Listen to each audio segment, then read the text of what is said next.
What's going on with you? I'm just happy, okay? I'm getting married soon. That's true. All right, I want to switch over to our. Did you ever think this would actually happen? We always hoped. No, seriously, Connor. We always hoped, and we knew that you would make a good husband if you could find somebody a partner who would tolerate me. If you could find not tolerate, but if you could find someone who got you. And Nix does get me. And you can't find somebody that can get you any more than someone who's just like you. So they're not exactly like me. No, not exactly. But they're pretty darn close. Sorry, I'm wearing well, we'll talk about that in the stream when we start. So you're wearing something that's uncomfortable. No, I'm wearing something. You read it? Yeah. Yeah. So. Nilekin? What's that? Lichen? No, Dad, your whole thing is backwards. It's not supposed to be for you, but as long as it's okay on the stream, you can deal with it. No, Dad, I'm joking. I was trying to. Oh, okay. It's a joke, man. These are the jokes, man. All right. Can you see in the dark? And then, ironically, chase with his sunglasses on top of that. Right.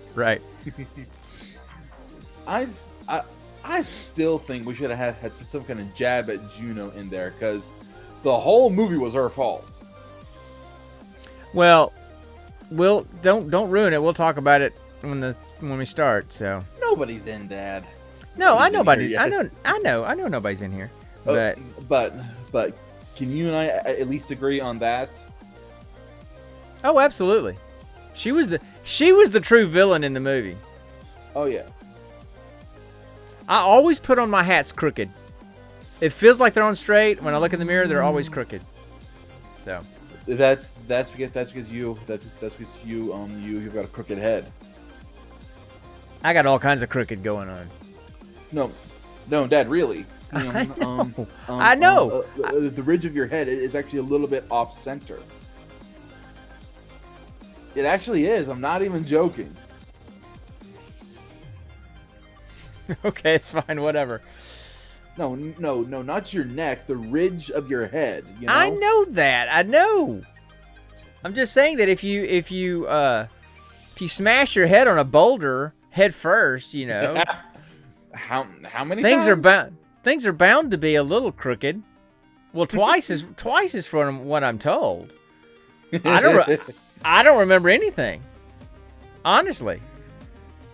So I'm still surprised you. I'm so surprised you still had a skull to grow back at that point. Man, well, it didn't. Most other people would have gotten a freaking titanium plate in their head at that point. It was cracked. I didn't lose it. It was still inside. It was just cracked. Okay, but how does your skull just crack after falling off a cliff and hitting it on a rock, rolling down and hitting your head on another rock if you fall down another cliff? How is it just cracked? Because it has skin holding it. It has skin holding it together. Your freaking skull must have been built Ford tough or something. Well, I do have a hard head. Trust me, I know. I grew up with it. Mm-hmm. So, anyway, where do you think I got my stubbornness from?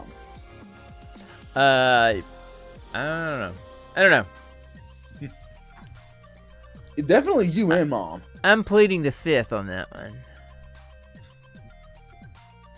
You agree it's Mom?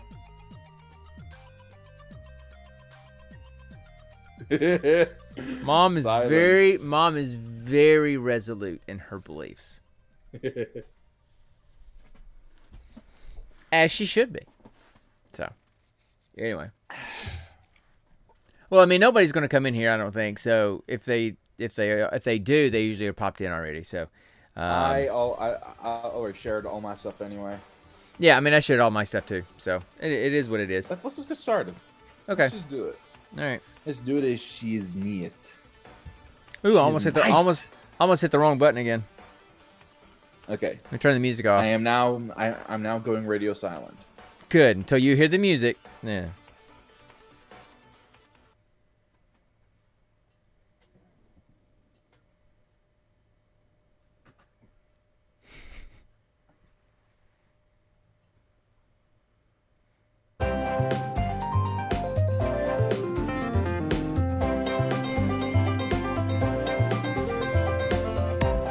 Play it, Banjo Boy.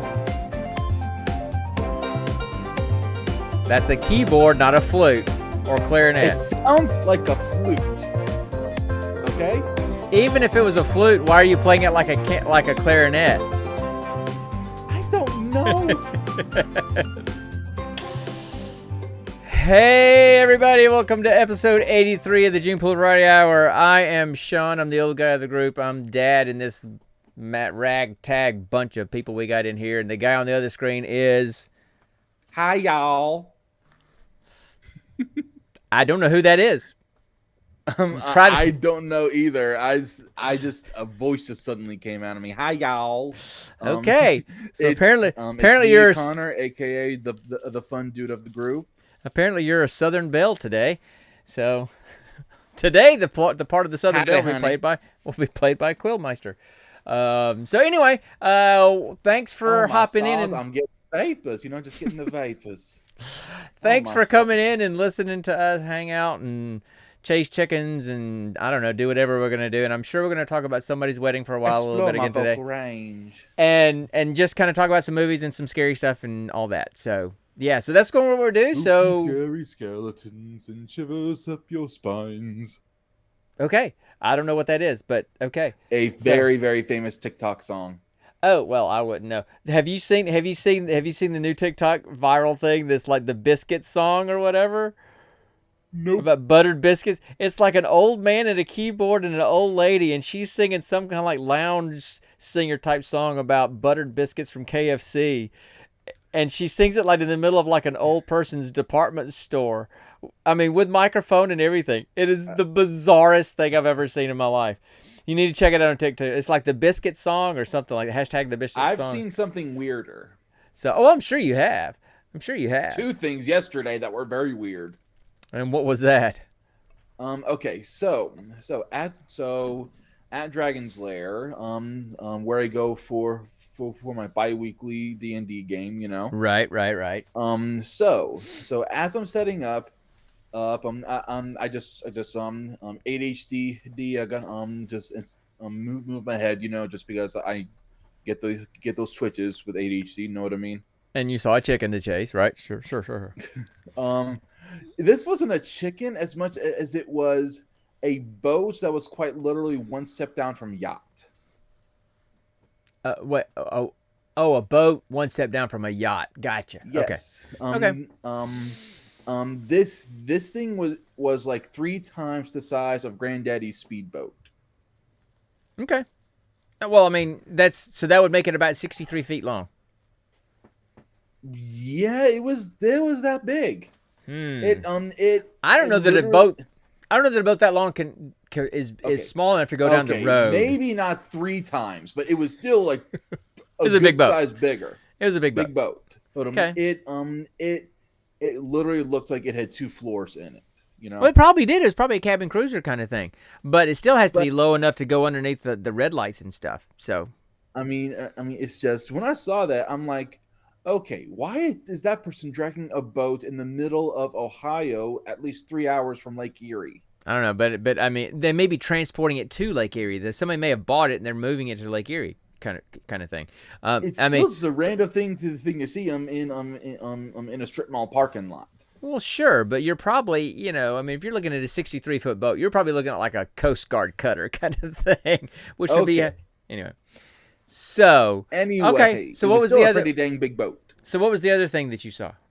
Oh, a bearded dragon crawled up my leg. So that's what they call it today. No, Dad. Also at Dragon's Lair, they they have a mascot, Ripley the bearded dragon. You know, Gotcha. Understood. and sometimes if the store is pretty lax, they let Ripley out for supervised free roam, basically, Yeah. to get some exercise and everything. Gotcha. And in the middle of a role play heavy part of the session, I felt something tug on my leg, and I looked down, and Ripley is climbing up my jeans, and it was just resting on my thigh, just looking at me, and I'm like, "Hey, That's dude, interesting. uh, Okay. How you long comfy?" how long is he? Um, um, Snout to tail, about this long. Okay. Okay. But not including the tail, just snout to tail. To like the tail No, base or the tip of the tail. tip of the tail. Oh, okay, so he's kind of small then. Okay, gotcha. Yeah, Gotcha. yeah, Okay. he's as he gets older, he's gonna get a lot bigger, Well, but yeah, yeah. he's still Yeah. though. Yeah. It was still kind of interesting just seeing this little dude quite literally seek my thigh for refuge, and and and then for like fucking what. He sought your thigh for refuge. But how else There's would you the place it? phrase that pays. Uh,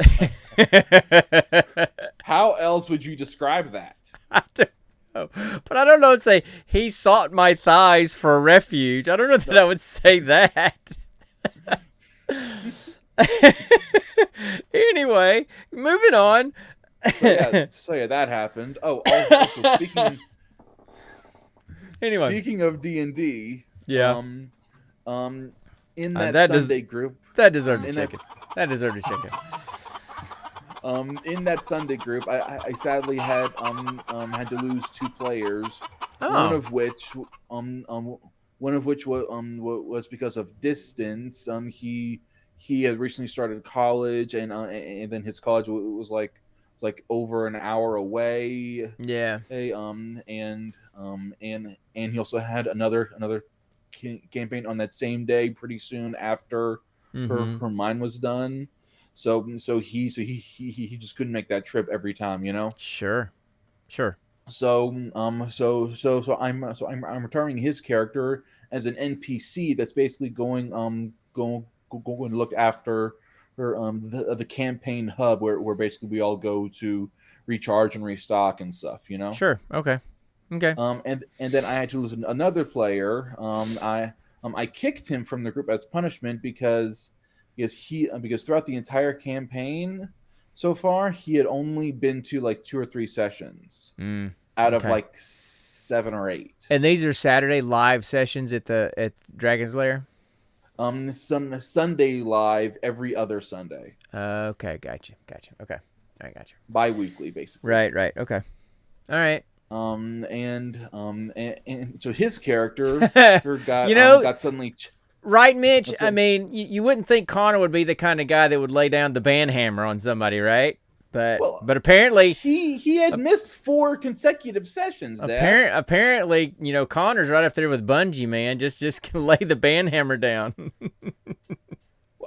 Dad, I I'm mean just that is not abuse of authority. If these the guy misses 4 consecutive sessions, 3 of which are just no excuse whatsoever, these are the jokes, sure, man. These are the jokes. I Just know. relax, relax. You're Still, you're probably anyway, the his nicest character. DM Anyway, that I've ever met. So chill. anyway, his character, her got eaten by a giant crocodile. Okay, well there you go. There's Just full on, just full on. He was walking along the pond. Suddenly, giant freaking crocodilian maw comes out, swallows him in one bite, and slinks back into the pond. And the entire party was like, "Well, okay then, stay away from the pond." that would be Did something not safe to even say. try. Did not even try to avenge him. Well, because it's like he hasn't been there, so what's the point in saving him and avenging him or any of that kind of stuff, right? So anyway, well, cool. Exactly. There hadn't been okay. Any of the cool stuff? I then got two more players just as quick actually. Wow, how'd that happen? Let's see. One of which was who was already a mutual friend of mine, Ash. I've told Oh, you about right, her, right, right? right, right, right, right. Yep. And then the other one was honestly just pure luck, because I posted something in the Dragon's Lair Discord that I was looking for a player to take Oh, their spot, yeah, and that's and cool. then and then Megan came in basically same day and took the other spot. Nice. Okay, cool. So, so let's see. We lost a paladin and then gained a paladin, and then we lost a cleric and gained a druid. Okay. So which campaign is this one? This isn't the This one Gloom is Hollow Bright one. Moss. Yeah. Oh, No, Bright. no, no. No, I'm Bright Moss is the dungeon gonna run it crawl. twice. That's right. But So, Bright Moss is the dungeon crawl one. yes. Okay. What was the other one again? Because that one sounded really Trials cool. of Herodotus. Yeah, that. So yeah, that one sounded pretty cool. I mean, they both do, Yeah. but that one sounds more complicated. And I'm telling you, man, you need to write it up and submit them and try to That's get them what published. I've been doing my best to get all these things written down. Good. It's just sometimes I think of my best ideas in the middle of a session, Yeah. and I'm just improvising off the top of my hat. Then maybe you should record your sessions so you can go back and listen, so you don't mess If up ideas. if I had the hardware to do that, I Yeah, would, yeah, true. So, but speaking I of don't. speaking of hardware, you had a little bit of an accident today, right? Yeah. This will mean nothing for anyone who's just listening, but for those who are watching, For look Mitch, at my phone. you can't Just if turn you it. can Yeah, tell, look at my yeah, phone. yeah. It's pretty much smashed. It's pretty much smashed. Yep. Oh yeah, Nice, nicely played, buddy. Nicely played. yeah, So, yeah, that kind of sucks to happen right before the wedding, but yep. yeah. Oh, Adult speaking of hardware, adulting sucks. yeah. Speaking of hardware, me and Nick actually looked at our wedding registry, and we saw some more items were purchased for us. Well, that's good. Oh, Mm-hmm. and I want okay, that's awesome. But I have to say something. Mom is siding with you, and she's like, "What difference does it make when they open their presents?" So Exactly. just want to let you know that Good. Mrs. Tradition is like whatever, right? So okay. Um, And that's good because me and Nick's have already gotten some good mileage out of our freaking double basket air I'm fryer. sure you have. I'm sure you have. Oh, I mean, by the that way, thing is a beast. so anyway, Oh, one of the things that was confirmed we got off our registry. I'm yeah, really excited about a okay. waffle iron. Oh, nice. Well, yeah, I know you and your waffles. So, No, okay. me and Nick's both love waffles. So Waffles.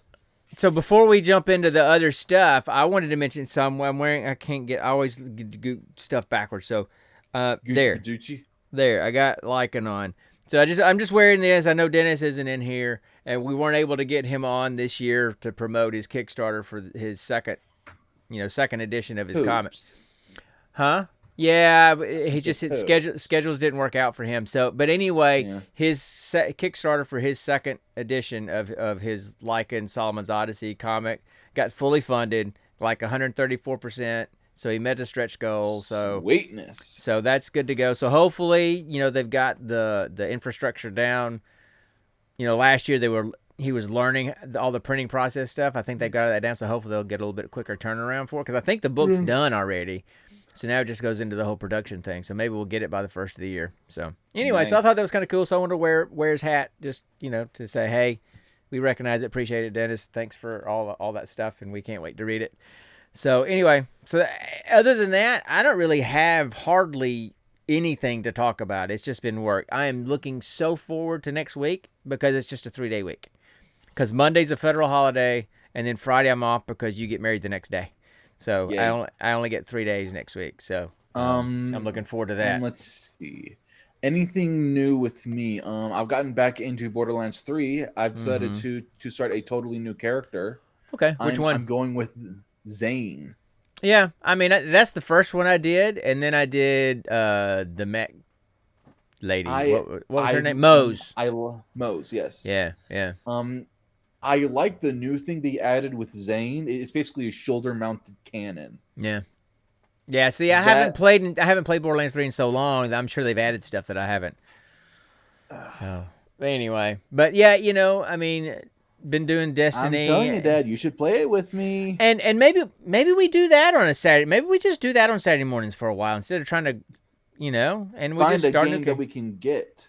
Yeah, because these games are. I mean, the Anvil looks like it's a fun game, but it looks like it's geared more towards Series X or Series S because it doesn't seem to run well on the regular Xbox One, which is what I have upstairs. Game passing through was it made sense in theory, but in It still actual does. execution, It still does. but in actual execution, a lot of these games have extra hoops we got to jump through Yeah. enable multiplayer. Some of the multiplayer is more geared towards big groups instead of just 2-on-2. Yeah, and You know, heaven forbid we actually prepare before Saturday morning and actually see what we got to do, right? Because that yeah. just wouldn't be us to actually prepare, would it? Now, hey, I No. prepared this time. I prepared this time. I did too, but then we all had stuff to do. So Yeah. anyway, so maybe we'll do some Borderlands 3. We Um, we didn't even play Dead by Daylight. We kept on missing we couldn't being get it. itch. Turns out we both had to play it by ourselves first to unlock the hey, bring in a buddy thing, and we didn't know that when we And fired it up that morning. and then even if we did do that, we then didn't have time to do that because the next 2 Saturdays in a row I was working on Saturdays. Yeah, yeah. So. And then another one of them you were busy on that Saturday. Yep. So I don't think I got anything going on this Saturday, so maybe we can do some streaming this next Saturday morning. But yeah, Destiny. I mean, Mitchell attests to the fact, he's not a pirates guy, and this season is the season of the plunder, so it's all about pirates. I'm not really into the whole pirates thing either, Plunder. but I do like some of the weapons that they've got for this season, and I'm really. Yo. There's Saturday morning Destiny dungeon. There we go. So we'll just do something. We'll combine everything. But dude, we could do that. We could do a Saturday morning Destiny dungeon. Connie, you want to do one? You could do one with us. I don't think I have. What's a dungeon? Is that different from a raid? Yeah, it's like a 3-person mini raid. Yeah, and Okay. some of them are free. Some of them are available for the free to play. I am nowhere near y'all's light level, most likely. Wow, mate. It's pretty bad when Mitch and I are the ones sherpering somebody through. Because usually we're waiting, we're getting somebody else to sherpa us through something. What why don't you guys play play with me in Borderlands and I'll Sherpa y'all. Yeah, no, I think you'll do better to have us walk you through a dungeon here than us doing Borderlands. But anyway, But that's the thing in Borderlands. There's no tricks of the trade to complete a task. You just go in and fire guns at crap. That's pretty much all we do in Destiny. We're not known for our strategy. We're known for dying until we finally get to the end. That's pretty much what we do. So anyway, so I don't have a lot going on. I don't think I even finished the stasis stuff that was in Destiny. Yeah, that was like a year ago. Yeah, the stasis stuff was pretty cool. They've updated Void and Solar and Arc to 3.0, so they've got extra features now, so you could access all that stuff. So get some good gear. It'd be kind of cool. So again, I have nothing really of note to talk about since last week. So why don't we just jump? What? Okay. How come we always want to play your games, but you never want to play my games? It's good to be the dad. It's also good. It's also good. Good to have an equal creative partnership. That's true. This is both our label. Who comes up with the geek question every single week? You, right? Who honestly brings the funny every single week? It makes you bust a gut every single week. You, exactly. Who pushes the buttons that allows you to do that to the world? If I didn't have a wedding to pay for, I could have saved up and made my own streaming studio here, and I'd be at I'm least not talking. 10,000 followers by I'm now. not talking about all this stuff. I'm talking about all this button pushing camera work stuff. So we'll figure something out. We'll figure something out. We'll try to work something out for Saturday morning. I know. So, I know. I'm just messing with you, Dad. I know. I'm giving you crap. No, I know that. So anyway, but yeah, I've just been kind of getting ready. We're kind of getting geared up for family to come in next weekend for your wedding, and we got the big VRBO up there near your place for the whole family. So that's gonna be a madhouse, but a fun one. And it'll be an even madder house once I get there. Oh, and so we're going to try one because he's got Connor and Nikki have some friends that can't make the wedding because they live far off, and because we have so many internationally far off, and because we have so many friends that we know through the streaming community and Dragon Con and this kind of stuff. We're going to actually try to stream his wedding on Twitch next Saturday. I'm gonna take my laptop and my cameras and stuff up to the wedding, and there's supposed to be Wi-Fi in the venue, and we're gonna see if we can Twitch stream their wedding, which would be a perfect, icing on the cake of this wedding that we got going here. So it's gonna be interesting. What do you mean? Okay, hold on. From your perspective, what kind of cake are we building here? I don't know. We're not really involved in the wedding planning at all. We're just kind of like, okay, we're doing that. Okay. Oh, there's no rehearsal? Okay. We're just going to wing it. This is going to be fun. It's going to be quite interesting. Mitch is even, your brother Mitch is even like, I don't know what I'm supposed to do. And I just told him, I said, just follow me. Just follow behind me and just stand with me and we'll be fine. We'll figure it out. So it's going to be quite interesting. And then, of course, your hiker trash brother is going to be the videographer with all the ways he does videos. So it's going to be quite the interesting event. He is also going to be the DJ. Have you talked to him about that? Yeah. Okay, whatever. And it's something extravagant. Nix has already made the playlist. They are going to give Luke their login info for Amazon. It's already completely organized. Quite literally, all he'll have to do is connect his phone to the Bluetooth and then open up that playlist on his phone, and then he can do the whole thing from his phone.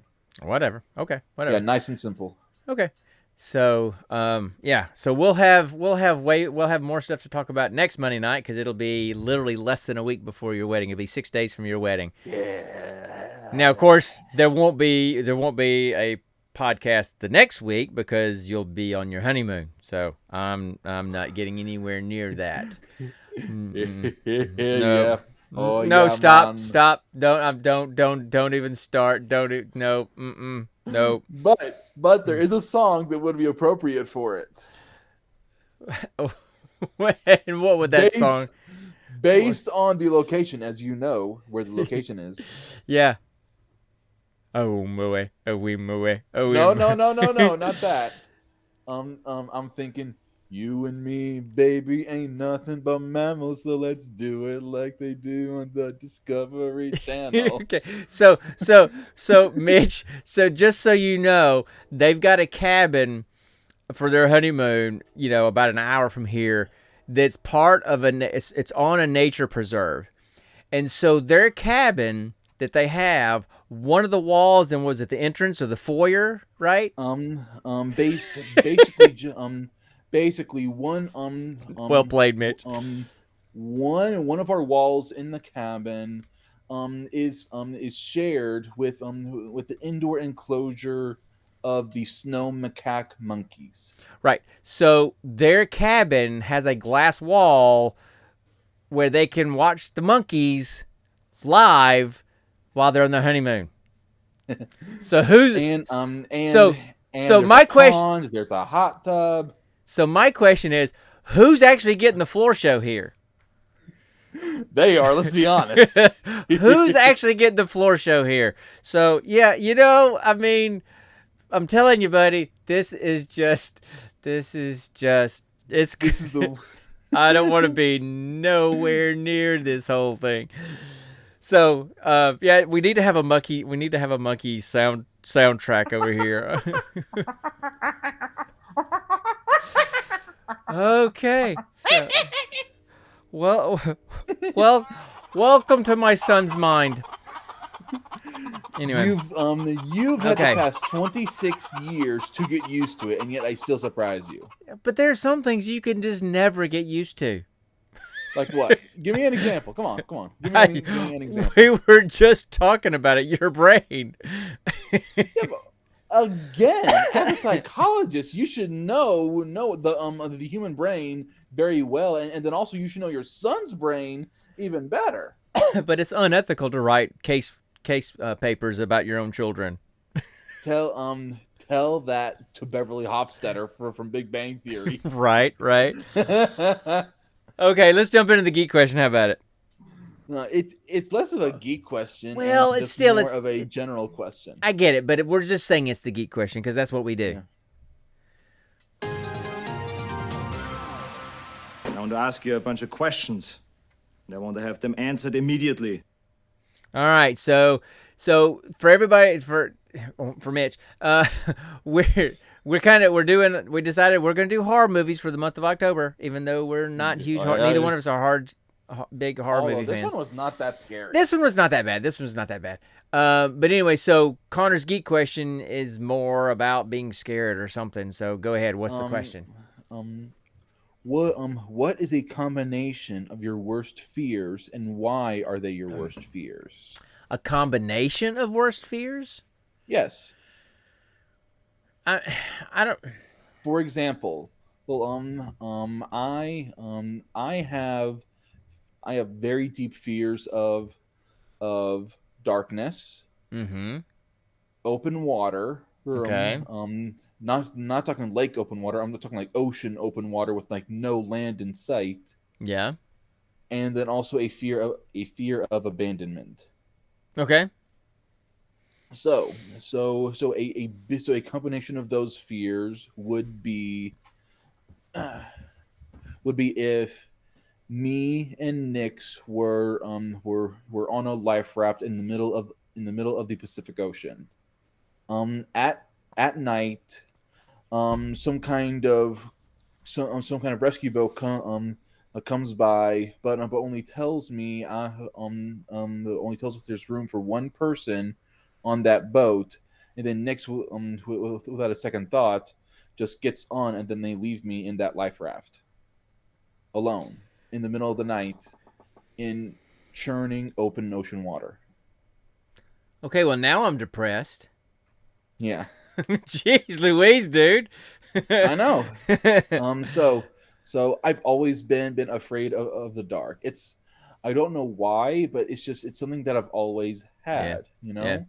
And it's not of the dark itself. Like nowadays, I've gotten used to the dark in our apartment just because Nix needs complete darkness to fall asleep. So I know how to handle the dark in a nice closed environment like our apartments. But if I'm outside, Yeah. it's not the dark that scares me, it's what could be in the dark. Right. If you can't see what's ahead of you, that's what gives me the anxiety and the fear, because anything could be out there. It could be the wildest possibility of a serial killer on some kind of motorcycle coming towards me to grab me, Mhm. or it could just be just nothingness. Yeah. Yeah. That's what fears me. Yeah. And then a fear of abandonment is honestly because my self-esteem is so low. I honestly need the improvement and confidence of others to help me stay away from a bad spiral in my head. And if I didn't have anybody around me, I would just go down that spiral until I'm down until I'm to a point of no return. Mm. And Okay. I've gotten dangerously close to that in the past. Okay. Wow. So And we just took the enjoyment level of this podcast down by about 500 points. Jeez And Louise. Okay, and so then, I'll give you um, mine. I know you're not done yet, but I'll give you. You do yours. I'll do mine. But then we're gonna put a nerd spin on this somehow because we gotta bring the fun level back up somehow. So go ahead okay, and fin. okay, Go ahead okay. and finish it. Um, I'm okay, trying not so to be depressed over here. I know. Don't worry. I've got an idea for a fun little nerd spin on it. Don't worry.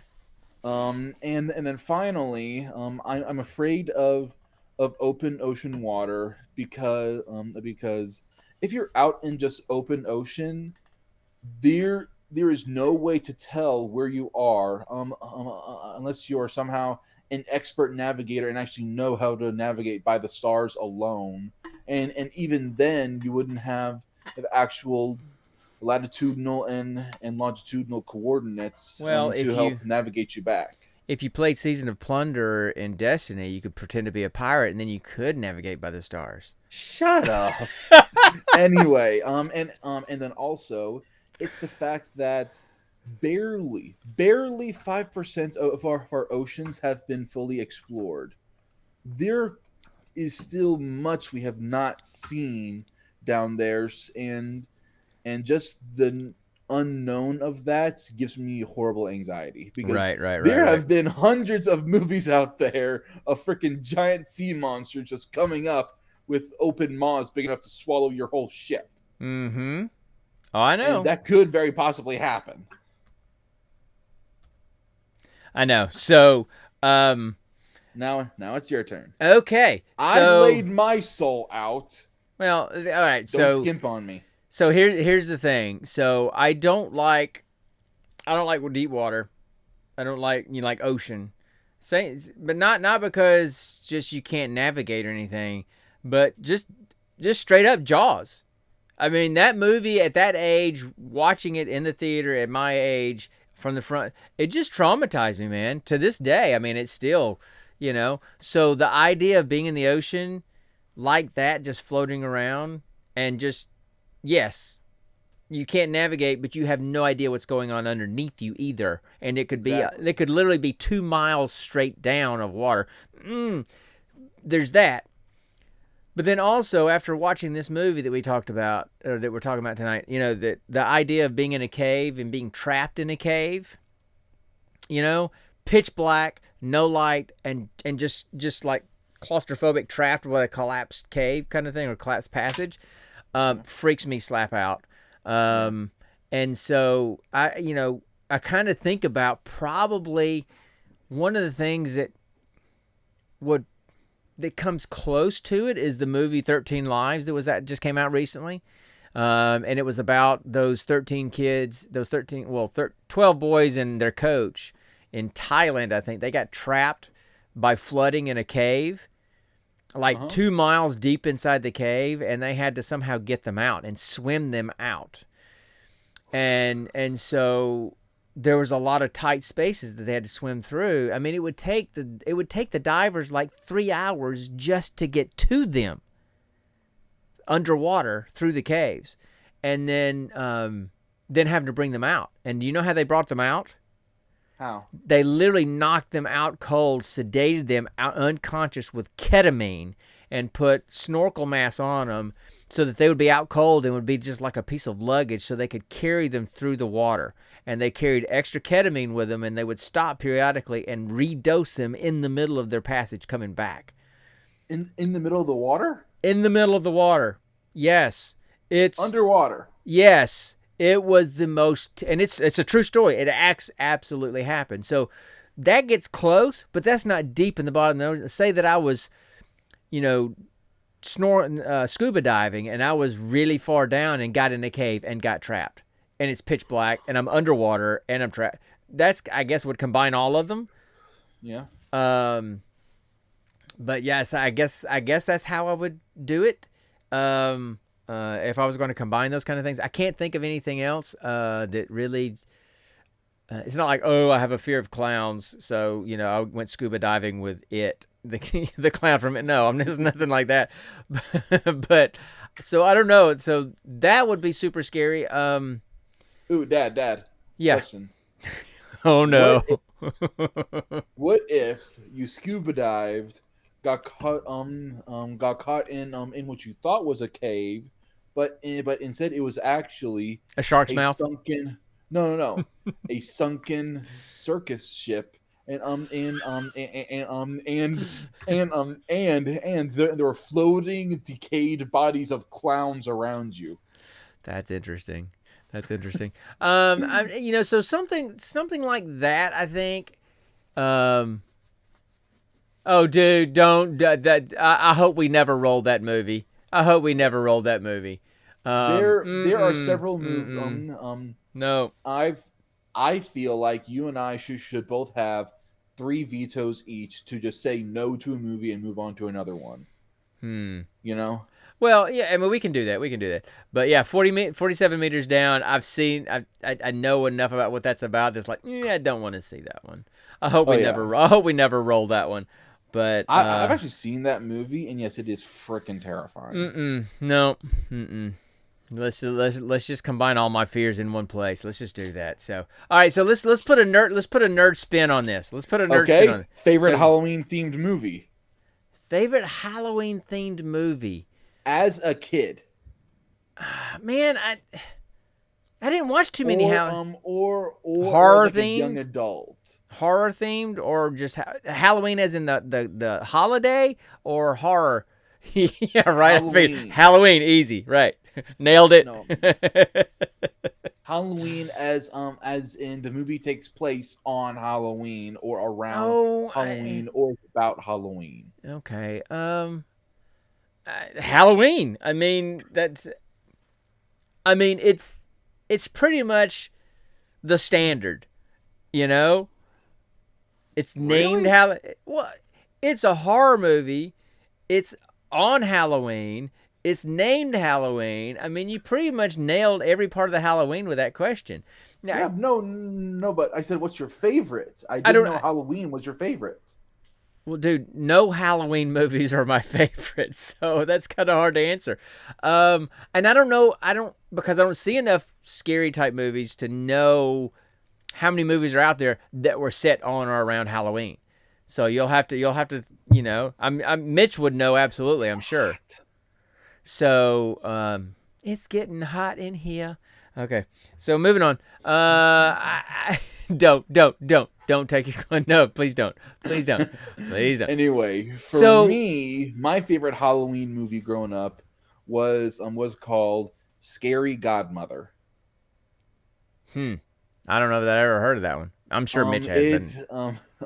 It was a very, very poorly 3D animated Halloween movie, centered around a little girl who was scared on Halloween, and then a spirit of Halloween, which was this witch woman, came to cheer her up and basically showed her all the fun parts of Halloween. Took her and she made friends with monsters and stuff like that. Right. And this witch was called her Scary Godmother, like Fairy Godmother, except it's a Halloween themed one. Gotcha. Like I said, I'm not. Scary movies. I loved that thing growing up just because it was so goofy. Scary movies that are, kind of creature movies, kind of like what this one was a little bit. They don't bother me as much. It's the ones about ghosts and spirits and demons, that stuff, that spiritual stuff. Don't like those at all. Nope. So you don't like Paranormal Activity? No. No. I'll watch a creature feature all day compared to those things. No. Would you watch the Meg over those? Well, I guess so, because I'll never get in the ocean to be faced with the Meg, so it won't really matter. You don't know that. Or, Dad, what about all the plethora of shark movies on the freaking Sci-Fi Network? Sharktopus, Two-Headed Shark. Well, we didn't. Sharknadoes 1 through 5. Well, dude, we for last year for Christmas. Jaws. Santa Jaws. Santa Jaws. Yeah, Santa Jaws. Complete with Christmas ornament teeth and a candy cane for a unicorn horn. You know, Jason Statham roundhouse kick a big shark. that's I great. can only predict what Yeah. those words are. See, those kind of movies. Look, I would never. I mean, I could watch Jaws now. I could watch those movies now because I know that I'm not going to put myself in a position where that would have to be an issue. Ooh, Dad, question. So, yes. What's scarier, a shark or a crocodilian? What's a crocodilian? Alligators, crocodiles, Oh, caiman. okay, like a crocodilian is it's just the general term for all those types of I figured large it was, armored aquatic, semi-aquatic lizards. okay. Anyway, I figured it was one of your weird monsters that you made. No. Probably alligator, because there's a greater likelihood that I could get hit by an alligator than a shark because of where we're from and where we live, and the fact that there are alligators in the backwater where your grandma and granddad live, where there've been some spotted there. So there's a In chance. which I have never actually seen an alligator anywhere near their property. No, I'm not Anywhere. saying that we have, but that doesn't mean that they're not in there. So there's a chance of you getting hit by an alligator at the backwater than there is a shark in the ocean if you don't go to the ocean, right? Right. Kind of, you But know. but that's not what I asked. You answered for what's more likely to happen. I asked you what's scarier in your opinion. If you're face to face with a shark and then a crocodilian, which one would be scarier? Probably a shark. Because if I'm face to face with a shark, I'm in the water and there's no way for me to escape.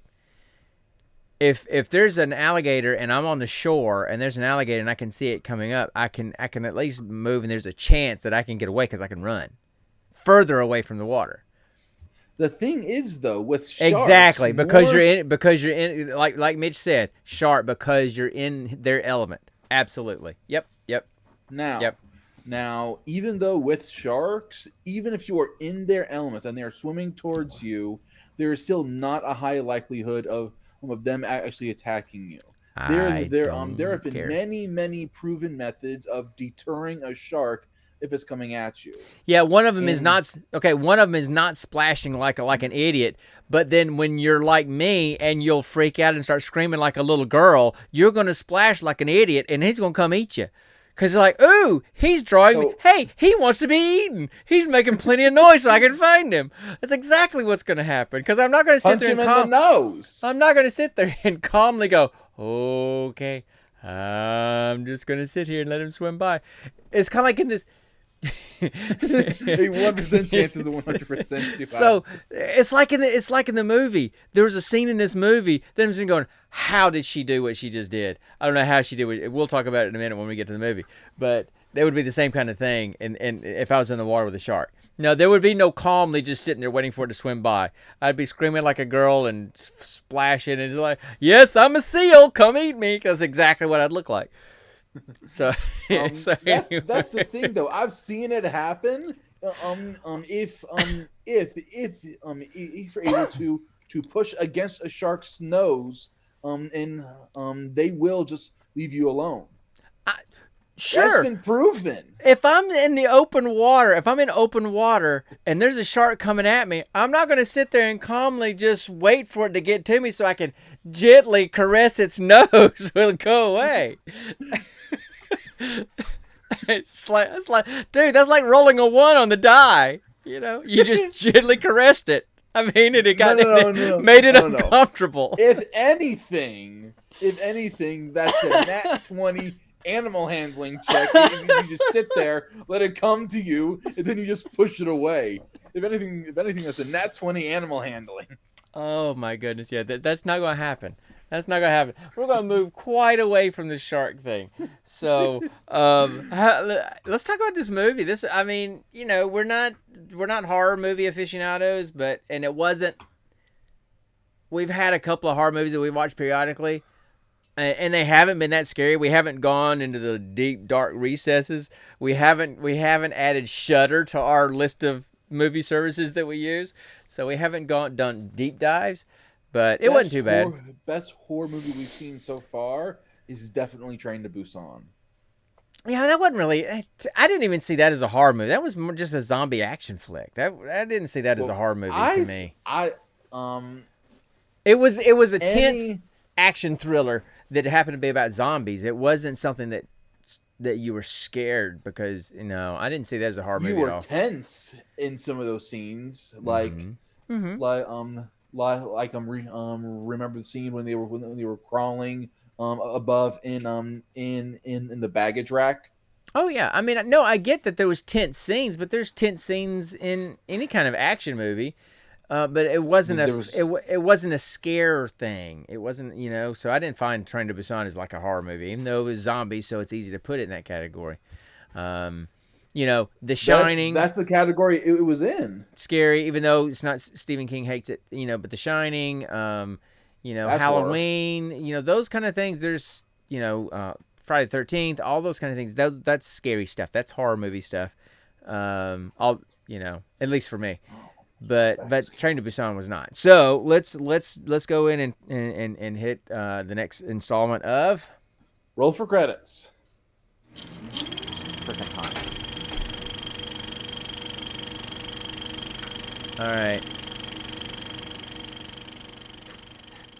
So we decided. Now we rolled at random a horror movie for this time, and then we decided at the end of the episode last week that we're going to just do our horror movie for the rest of October.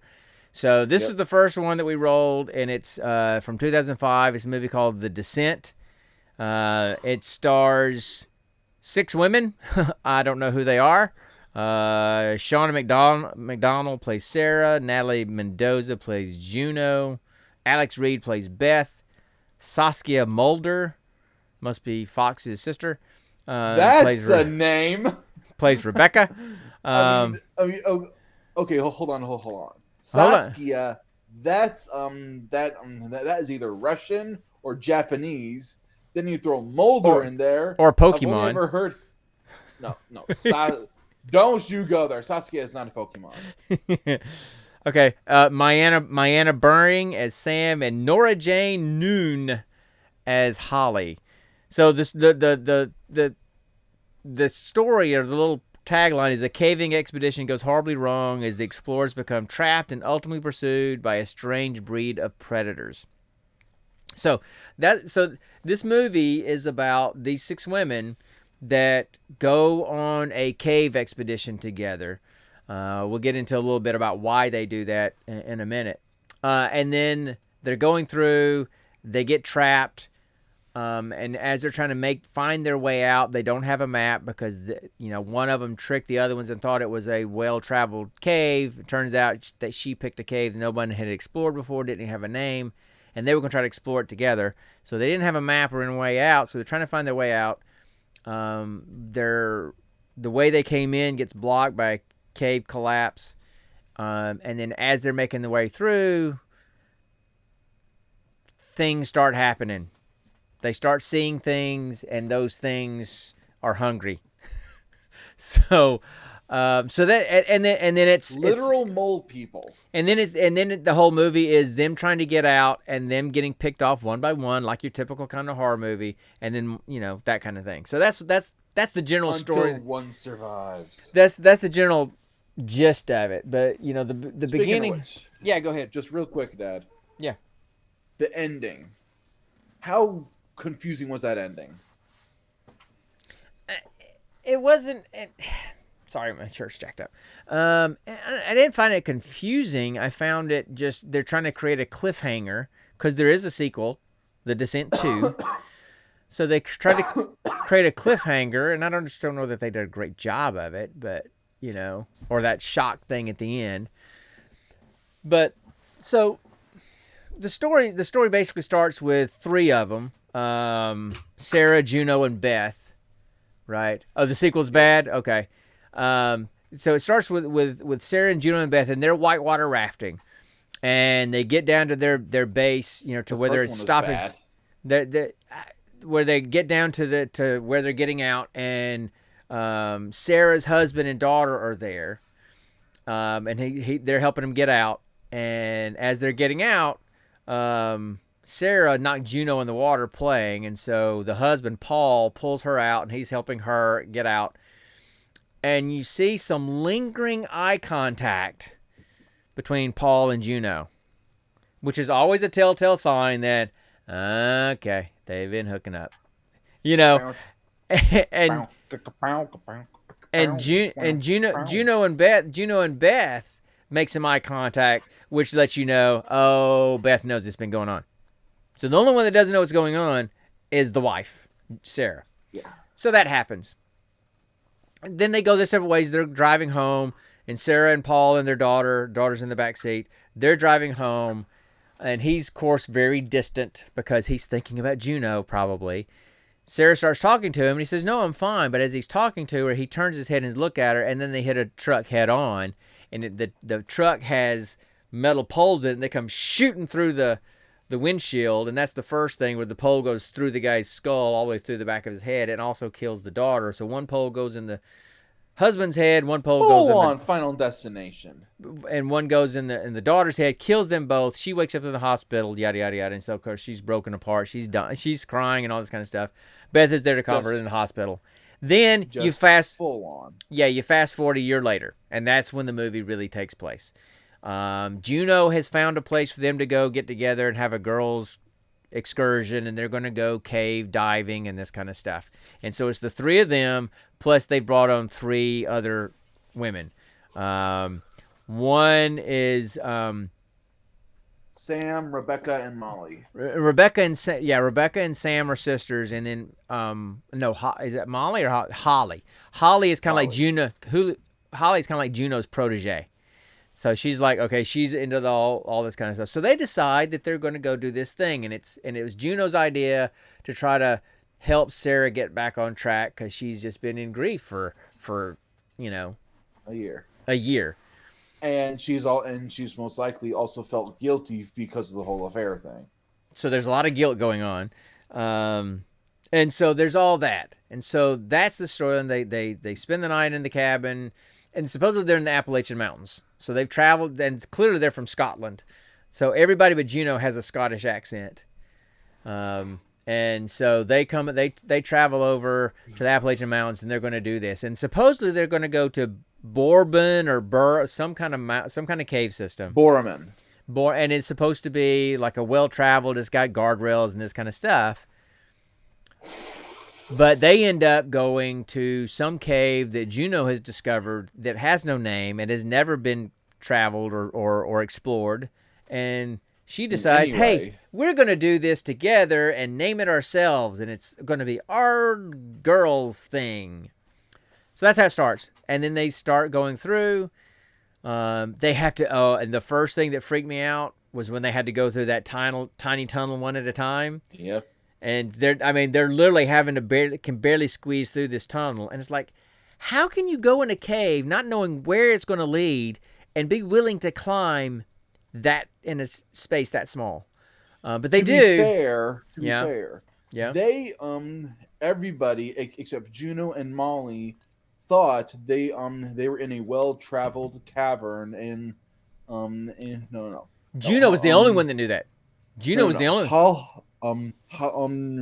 Remember what Holly said? She said they made a rescue plan for Borman Caverns, but we're not in Borman Caverns, are we, Juno? Right. Remember, she asked that. Yes, meaning that she realized that they were not in. That she realized it at that moment. Juno was the only one that knew that they were in Borman's cavern. Okay. Because Holly said, "Wow, this is cooler than I thought it was going to be."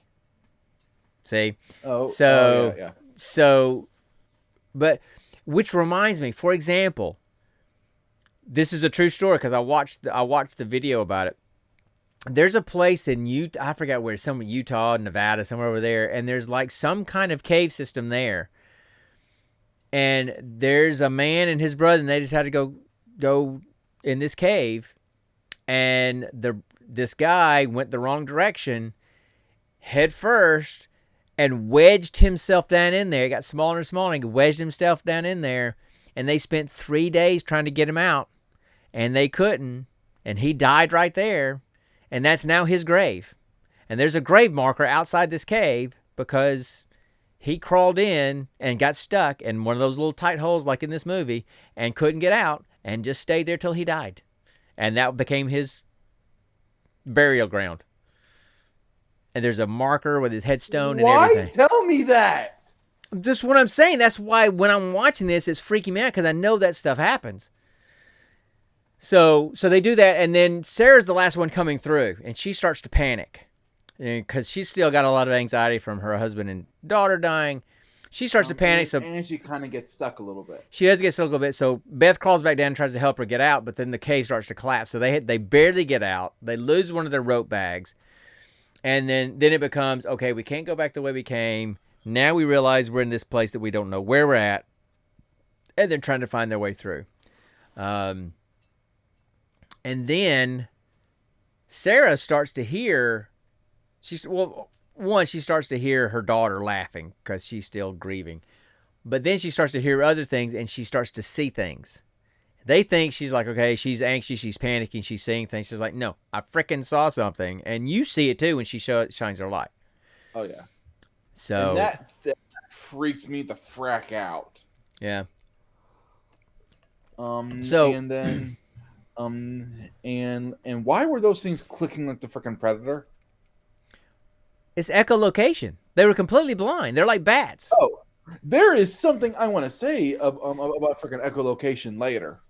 No, I got you because I think I know what you're going to say because it was a huge error that they did in the movie. Yeah, I know. I get it. I know. When can I talk about it though? Okay, you can talk about it now if you want to, but because I wanted to wait. Continue with the plot. I wanted to wait till we got to the creatures before we talk about that. Go ahead. So, as they're going through, I just want to mention this part. They realized that there have been some miners down there before from like 100 years ago because they found some of their equipment. Then they found some of their hats, some guys that had gotten lost down there. Then one of them found some kind of lantern or something that had gas in it. Well, she found a canteen or something, a container that had some kerosene in it, and that's what she was able to use to light as a torch. So where do you want to go from there? Because I don't want to do the whole plot by blow by blow plot like we typically do. No, but effectively, he soon after Sarah had saw one of those things in the cave. They continued going on, and this is after Holly fell down a hole and fully snapped her femur. Bone was poking out of the skin. The whole thing. Yeah, it was a nasty break. Yeah. And then I guess one of them was some kind of like medic or something. And Sam was in medical school. Yeah. Mm-hmm. So they made a splint out of one of the ice axe handles. I think they said. Mm-hmm. Mm-hmm.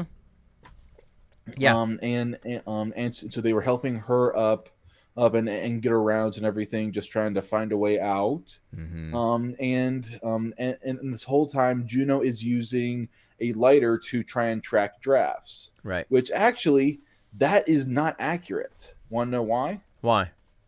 Because in caves is gusts of wind can also be made by falling or paths of water. Right. Pushing the air around it. Sure. Yeah. Right. So that is good to give you a sort of direction to go, but it's not always going to lead you to the outside. Sure. Yeah.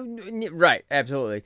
And so Holly breaks her leg, and they're trying to help her, and then they start getting attacked. Right? Is it Holly? They climb up some kind of wall and then find a literal bone pile, several bone piles of just animal bones stripped clean all around. Mm-hmm. And then at this point it's getting kind of dark. They want to save their batteries and their flares, so they have a camera that happens to have infrared. They use it, pan around to look at all these piles, turn around, and they see one of these tall humanoid freaking Gollum, literally looking like Gollum here. looking things that screech at them, and they begin getting attacked. Right. And That's when then that's where the crap hits the fan. that's when it kind of turns into a creature feature. Right. I mean, it's tense moving up to there, but that's when it kind of turns into a creature feature. And it's not just one. Normally, if it's a creature feature, it's just like one creature. Yeah. Yeah. No, this was like a whole tribe of them. Tribe. Yeah. Yeah. And I thought the character model was pretty interesting because it literally did look like if you took Gollum and one of the orcs, Human-sized him. Yeah, but if you took Gollum and then took one of the orcs, not the Uruk-hai, but one of the regular orcs from Lord of the Rings, and you combine them, if Gollum and one of the orcs hooked up and had a baby, this is what they would look like, because it was very pale looking like Gollum, but it had the facial features of like the orcs, the orc models that were in Lord of the Rings. They were completely blind. They only Obviously. They apparently, communicated and saw by sound, which here's and they were freaking Spider-Man. They could crawl on the walls and ceilings like freaking nothing. Yeah, but that and so yes, they did all the clicking because it was echolocation. But that's one of the goofs that I saw was that if they could do it by echolocation, then they could have found them whether they had lights on or not. That and also there's a scene in which I believe it was Sam and Rebecca. They were hiding from these things. And they were laying up on a ledge. Yep. And I thought this thing was like crawling over them or something. And it was just looking around, clicking, and then at one point let out a loud screech, basically straight down in their faces, and then just walked off. Right. Like, okay, hold on. Right. If they did echolocation, that dude could have been able to count the pores on frickin' Sam's nose. Because they live in pitch black. So they don't need their eyes. And so I agree that was a major plot hole for me. That's like, okay, if they do echolocation, then it really doesn't matter if they're using a lighter or a lantern or not. Earlier. Yeah. Yeah, so that bugged me a little bit that they did that. But so at one point, and then later in that scene, freaking Juno tries to go all Tomb Raider on all these things and kill him with an ice. Well, axe. that's what I was getting to. So Holly is gets attacked, and Juno gets killed and on wants to try to save her, but they attack Holly and they basically are eating her alive. And then so that's when Juno's there, and then they attack Juno, and Juno fights him off with her mountaineering, her ice pick. Ice axe thing, and so that's where the second person of the six died, and it wasn't Juno. It wasn't on purpose, but it was violent, and it was Juno's fault. And so she left going. And I thought one of them was behind her. Well, because Beth, and so that, look, I'm faulting Beth. It's like, okay, you just watched her doing all what she was doing with that act, and you just walk up behind her and touch her on the shoulder? What do you think's going to happen? I mean, that axe is going to come slinging around and go right through your neck like it did. So Juno, it did full on back back of the spine, poking out through her neck, and then she pulled it right. And then Juno pulled it out, and of course she's bleeding from the neck. You're assuming jugular, and she's like, "Don't leave me, don't leave me, don't leave me." And then as Beth falls, she grabs at something. Yeah, she grabs a necklace that Juno always wore. That was from someone. That was from Sarah's husband. You find out later. And so there's Beth dead. Not really dead, but very, very badly injured. You think she's dead. They think she's dead. The movie treats her as if she's dead. And then it's like they're all in different directions. Juno's in one direction, Sarah's in another direction. They've gotten separated. Rebecca and Sam are together. Yeah. So that's the last four that are left. And then so it all just continues to happen. And then look, they just slowly get picked off one by one. And it ends up being down to Juno and Sarah. And they fighting together they until they fought together to fight off, the creatures that were there around them. So they fought off 2 or 3 of them and killed them. And at this point, Sarah is a bloody, like, savage. She looks like Tomb Raider. She looks like some bloody savage, just crazy person. Because she's literally. I have a question. Yes. That pool that Sarah fell in as she was in that like nest, I guess. Yeah, that's what I was going to get to. Yeah. Was that actually blood, or was it just some kind of thick liquid turned red by the torch she made? Oh, no. Now, it may not have been a full-on pool of blood, but it was definitely blood. It may have been water mixed with blood, but it was definitely blood. That was not like the red kerosene off of her torch. No, because her torch didn't go into the pool. It flew across over onto the rock. It didn't go into the pool. No, but that's what I mean. The light from the torch could have given the liquid a more reddish hue. No, it was straight up supposed to be blood. And so she's covered in blood because she literally, as she's trying to get away from. So at one point she runs up and she gets attacked. She finds Beth by a baby. Well, she finds Beth. Beth is still alive. Barely. And Beth says it was Juno that did this. She says, hey, and there's more to Juno, and basically lets her know that, hey, Juno and Paul were having an affair on you, and I'm sorry I never told you, and gives her the necklace that she ripped off of Juno's neck that had a phrase on it that Paul always said. So at that point, Sarah knows that she's telling the truth. Then she hears all the screaming, and Beth says, please don't leave me like this, so she kills Beth. She smashes her head with a rock so she won't be eaten alive. Rock or a bone or something. And as she's trying to get away, a little kid creature attacks her, and she kills the kid creature. And then here comes the mom, like curb stomping its ass. Yeah, and then here comes the mom, and so she's trying to get away from the mom and falls into this huge pool of at least some blood, if not all blood, viscera, and eventually kills the female. And then is laying up on the rock trying to get the torch, and another one comes and is standing on top of her. And that's what I was talking about earlier. I don't know how she could have done that.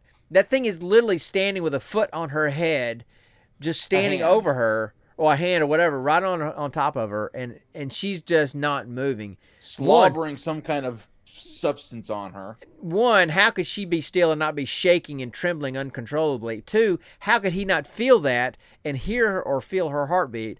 I don't know, but that was tense because I don't know how she could have done that. But anyway, so he leaves. She gets up, gets away. She and Juno end up fighting these things off, and then she confronts Juno. No words are exchanged. No, no words exchanged because she's holding the ice axe, and as she's holding the ice axe, she lets the necklace just kind of dangle from her hand, and so that's when Juno knows, oh, the gig is up. She knows.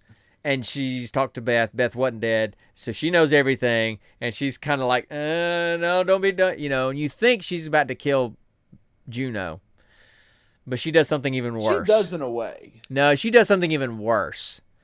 Because she could have straight up. Yeah, hold on. She could have straight up just like axe picked her to the head and just killed her instantly. But instead, she maimed her. What she does is she reels back. She goes for a downward swing, making Juno think she's gonna kill her, and she even goes, "No, don't!" and holds her hands up to defend her face, but instead Sarah continues going down, and then ice axes her through the knee and through the frickin' leg. Yep. And then drops it and leaves.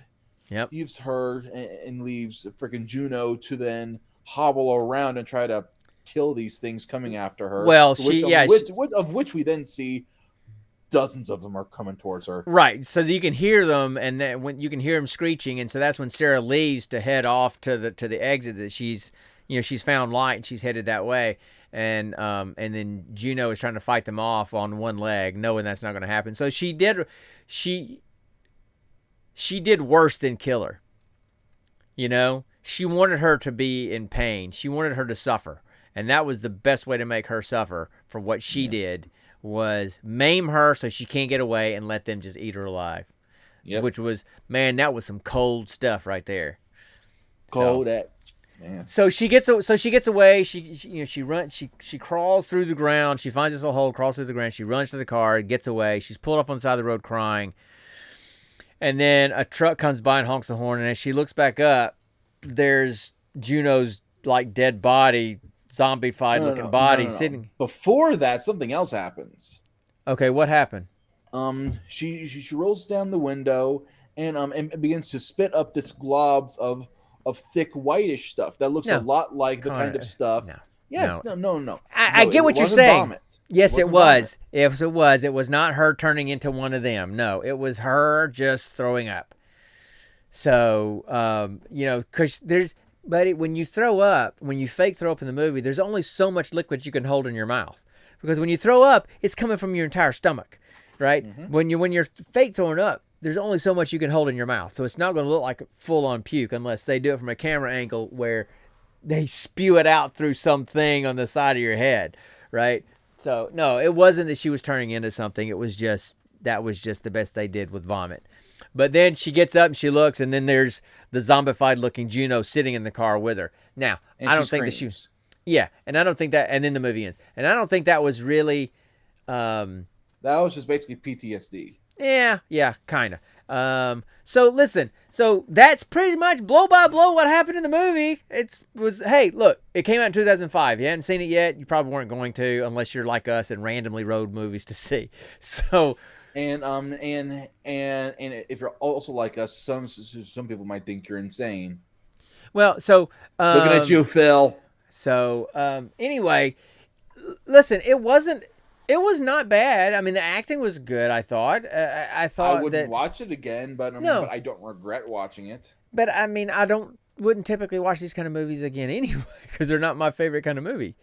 But I did love the lighting in the movie. I mean, Very realistic. it was so hard. I mean, you have to imagine how hard the lighting for this movie would have been because they're in these deep dark they're these deep dark caves, but the lighting with the phosphorus things that they had and the flares and the camera. So even though there was such little light, the colors of the red and the green kind of added an ambience and an ominous kind of feel to the movie, even when nothing was happening.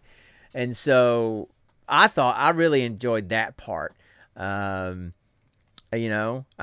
glad that for just selfish reasons, I'm glad that Sarah took somebody out and got her revenge, so to speak. I often wonder, do you think that the creatures were those maybe descendants somehow of those miners that got lost down in there 150 years ago or whatever?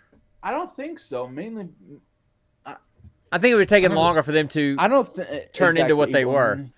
It would have taken a lot longer, mainly because we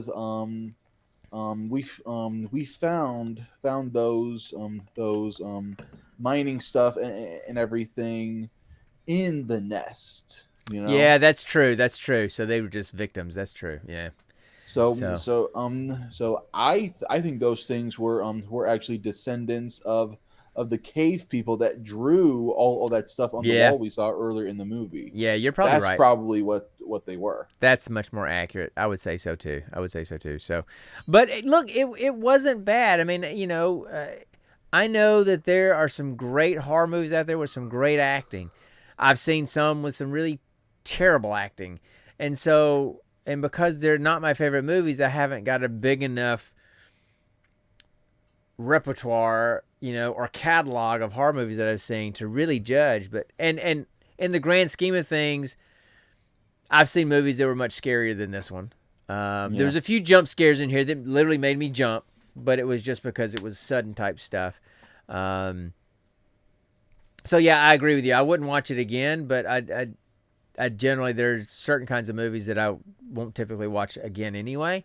I know Mitch is the kind of guy that he'll watch. I mean, if he could watch horror movies all day, every day, that's what he would do because that's his love. That's what he loves. Just like we like sci-fi and fantasy and movies. comedies. Yeah. So, but I wasn't disappointed that we watched this one. I was glad, since we're kind of lightweights when it comes to horror movies, that was kind of a lightweightish type of horror movie compared to some of the other ones that are there. Creature flicks like this, when they give you a full image of the creature, the creature does tend to lose its fear factor once you fully see it, Yeah, and again, the ones that really freak me out the most are the ghosts, spirits, demons, that kind. Those see anything. Yeah, that genre, the ones that freak me out the absolute most. Yep, absolutely. So, I don't know. We're gonna roll for our next one in just a minute, and we'll see what it is. I hope it isn't, but it may be. I don't know. Let's go ahead and roll for it. So let's do that. Okay, so one second. Let me pull this up here. Okay, so we decided that we're gonna just do a horror movie for the rest of the month, just because it's Halloween month. And so I'm not going to bother rolling for the genre because that's what we already know what we're going to do, a horror movie, but I will roll to see what service we're going to do. So let's see. I rolled an 11, and according to our list over here, 11 falls into Netflix. So we're going to watch a Netflix horror movie, and then I'm going to roll the 100-sided dice to see. And I rolled a 57. So I'm going to go over here. Hold on one sec. I'm going to pull up the horror movie category in Netflix, and then I'm going to scroll down and find the 57th horror movie on Netflix, and that's what we're going to watch. So y'all hang tight. I will be right back.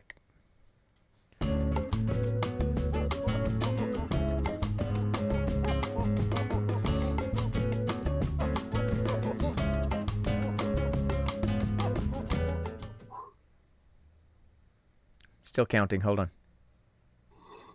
Okay, so looks like we're going to see some. It's from 2021, so it's a new movie.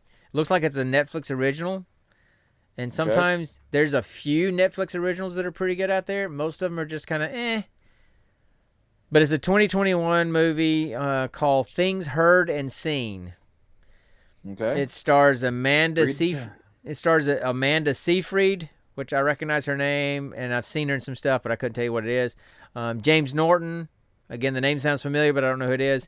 And Natalia Dyer, who is one of the main characters in Stranger Things. Those are the top 3 names in there. And the story is an artist, who is, I think Amanda Seyfried is the artist, relocates to the Hudson Valley and begins to suspect that her marriage has a sinister darkness, one that rivals her new home's history. From the pictures, from the looks of it, it looks like it's going to be some kind of spirit ghost kind of movie. Not my favorite, but apparently Amanda Seyfried is the hottest chick on the planet, according to Mitch on the Twitch chat. So I think my partner is the hottest chick on the planet. So anyway, so that's what we're going to watch next week. Next Monday is Things Heard and Seen. Yep. So I don't know anything about it. I've never heard of it. It's not some horror movie that I've heard of before. I'd heard of The Descent before, but this one I haven't. So we'll go into this one completely blind because I don't know anything about it.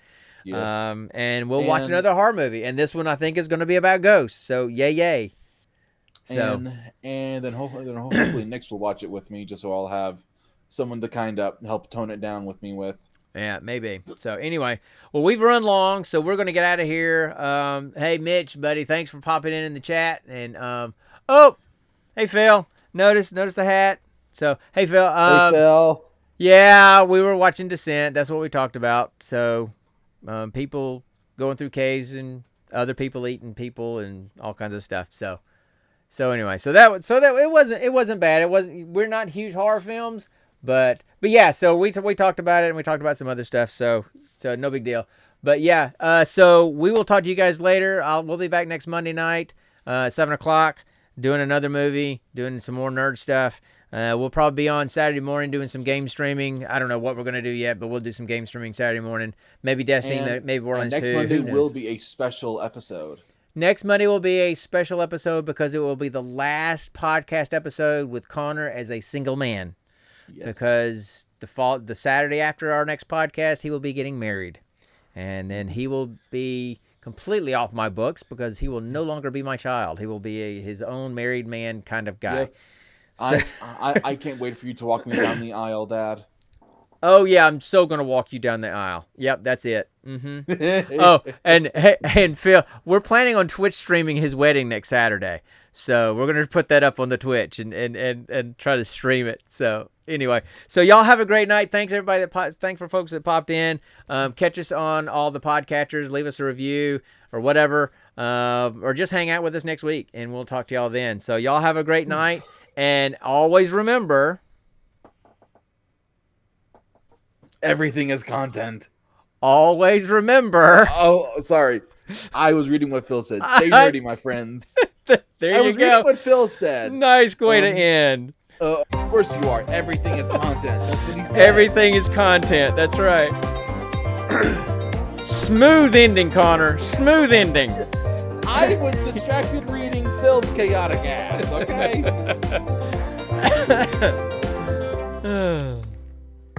Bye, guys. You're still here? It's over. Go home. Who the heck is Ricky Bobby?